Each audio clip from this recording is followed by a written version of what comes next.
مشہور ٹک ٹاکر ثنا یوسف کا قاتل کاکا فیصلہ سے گرفتار۔ کاکا نے اس سے پہلے بھی ثنا یوسف کو قتل کرنے کی کوشش کی مگر ناکام رہا، لیکن میٹرک پاس بے روزگار 22 سالہ نوجوان نے آخر ثنا یوسف کو قتل کیوں کیا؟ نہ صرف قتل کیا بلکہ جاتے ہوئے ثنا یوسف کا آئی فون بھی اپنے ساتھ لے گیا۔ ثنا یوسف کی پھپھو نے قاتل اور مقتولہ کے درمیان ہونے والی تمام گفتگو میڈیا اور پولیس کو بتا دی۔ اندھے قتل کا سراغ اور قاتل کو اسلام آباد پولیس نے صرف 20 گھنٹے میں گرفتار کر لیا۔ گرفتاری کے بعد تہلکہ خیز انکشافات سامنے آ گئے۔ ناظرین، 2 جون کو اسلام آباد کے علاقے G13 میں ایک مشہور ٹک ٹاکر ثنا یوسف، جن کی عمر صرف 17 سال ہے، ان کو ایک نامعلوم شخص نے گھر میں گھس کر فائرنگ کر کے موت کے گھاٹ اتار دیا۔ ثنا یوسف مشہور کنٹینٹ کریٹر ہے اور ان کا تعلق چترال سے ہے، لیکن ایک عرصہ سے وہ اپنی فیملی کے ساتھ اسلام آباد میں رہائش پذیر ہے۔ 2 جون کو ان کے گھر میں ایک نامعلوم شخص داخل ہوتا ہے اور ان کو فائرنگ کر کے موت کے گھاٹ اتار دیتا ہے۔ نامعلوم شخص قتل کے بعد وہاں سے فرار ہو جاتا ہے، لیکن اسلام آباد پولیس انتہائی مستعدی کا مظاہرہ کرتے ہوئے صرف 20 گھنٹے میں شخص کو فیصلہ آباد سے گرفتار کر لیتی ہے، جس کے بعد اس کی تمام تر تفصیلات بھی سامنے آ جاتی ہیں۔ اسلام آباد پولیس کے مطابق اس شخص کا نام عمر حیات عرف کاکا ہے، عمر صرف 22 سال ہے۔ یہ نوجوان میٹرک پاس اور بے روزگار ہے، سوشل میڈیا سے مختلف برانڈز کی پروموشن کر کے پیسے کماتا ہے۔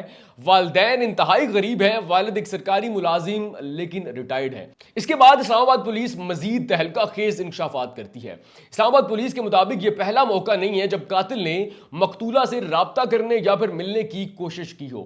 اسلام آباد پولیس کے مطابق اس سے پہلے قاتل ثنا یوسف سے موبائل کے ذریعے رابطہ کرنے کی کوشش کرتا ہے۔ ثنا یوسف کو میسیجز کالز کرتا ہے، لیکن ثنا یوسف اس کو جواب نہیں دیتی۔ اس کے بعد قاتل 29 مئی کو، جس روز ثنا یوسف کا برتھ ڈے ہوتا ہے، اس کے گھر کے باہر 7 سے 8 گھنٹے انتظار کرتا ہے، مگر ثنا یوسف قاتل سے ملاقات نہیں کرتی، یعنی کہ قاتل کو ناکامی کا سامنا کرنا پڑتا ہے، جس کے بعد قاتل فیڈ اپ ہو جاتا ہے اور مکمل منصوبہ بندی کے تحت 2 جون کو ثنا یوسف کے گھر ایک مرتبہ پھر پہنچ جاتا ہے۔ گھر کے باہر 2 سے 3 گھنٹے انتظار کرتا ہے، لیکن ثنا یوسف قاتل سے ملاقات نہیں کرتی اور قاتل ضد چاہ کر گن لے کر ثنا یوسف کے گھر پہنچ جاتا ہے۔ اب ثنا یوسف کا کمرہ گھر کی بالائی منزل یعنی کہ دوسری منزل پر ہے۔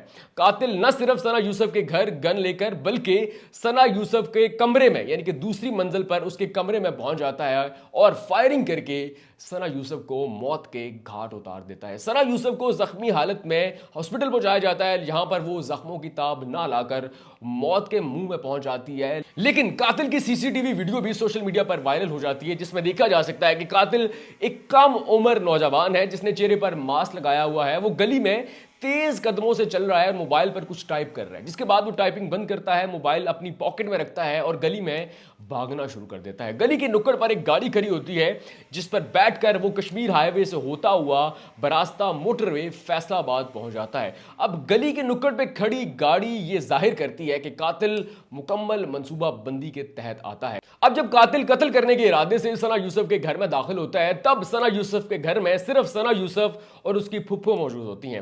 ثنا یوسف کی والدہ بازار سامان لینے کے لیے، جبکہ والد اور بھائی گھر پر موجود نہیں ہوتے۔ ثنا یوسف کی پھپھو قاتل اور مقتولہ کے درمیان ہونے والی تمام گفتگو سن لیتی ہیں۔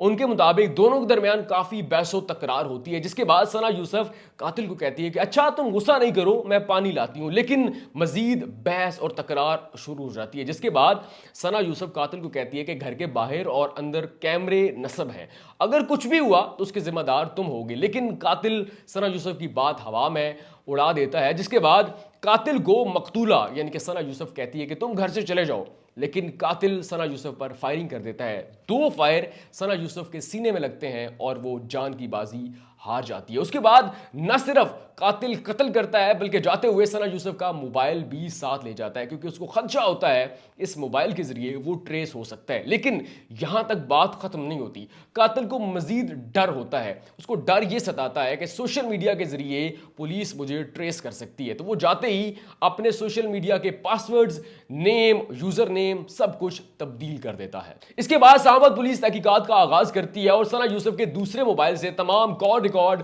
اور کانٹیکٹ لسٹ چھانتی ہے، تو ایک پروفائل پک سامنے آتی ہے جو کہ ثنا یوسف کی پھپھو کے بتائے گئے حلیے سے میچ کر جاتی ہے، جس کے بعد اسلام آباد پولیس جدید کیمروں، جدید ٹیکنالوجی اور سیف سٹی کیمرے کا استعمال کرتے ہوئے قاتل کو فیصلہ آباد سے صرف 20 گھنٹے میں گرفتار کر لیتی ہے۔ نہ صرف